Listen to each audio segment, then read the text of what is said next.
Et si tout ce que tu vis maintenant n'était que l'écho de ce que tu as pensé ou répété hier?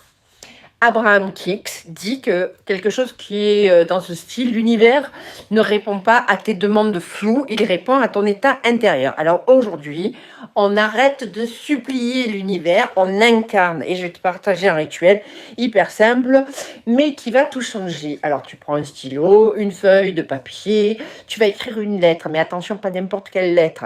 Tu te projettes au 31 décembre 2026 et tu écris pas au futur, tu écris au présent, comme si c'était déjà ta réalité. Pas ce que tu voudrais ou tu aimerais, ou j'espère, ou etc. Tu écris, je vis, je fais, je suis, je ressens, je suis entouré d'eux. Tu décris ta vie en détail sur l'année 2026, ton quotidien, tes émotions, les gens qui sont autour de toi, tes journées, et tu écris tout ça avec de la gratitude. Un grand merci à ce que je vis.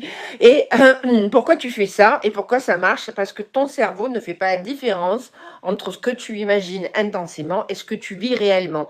Et en écrivant au présent, tu envoies un signal clair à l'univers. Tu alignes ton énergie avec ce que tu veux. Tu ne supplies plus, tu affirmes. Tu observes comment ta réalité commence doucement à ce que tu as écrit et tu te le répètes aujourd'hui et ce que tu vivras demain. Et en fait, c'est un exercice qui est hyper puissant. Je le fais régulièrement. L'année dernière, je l'ai fait à Cancun, dans une retraite de Joe Dispenza, avec plein d'Américaines, sur le coucher de soleil, sur des transats. C'était vraiment très cool. Et c'est vraiment très cool de le faire aussi entre amis. Je vous propose que si ça vous intéresse, on pourrait se faire une visio sur le sujet, un groupe, au moins 6. Et si ça vous intéresse, vous me faites un message en MP. Je vous souhaite une excellente lettre, une excellente année 2026 et à très bientôt.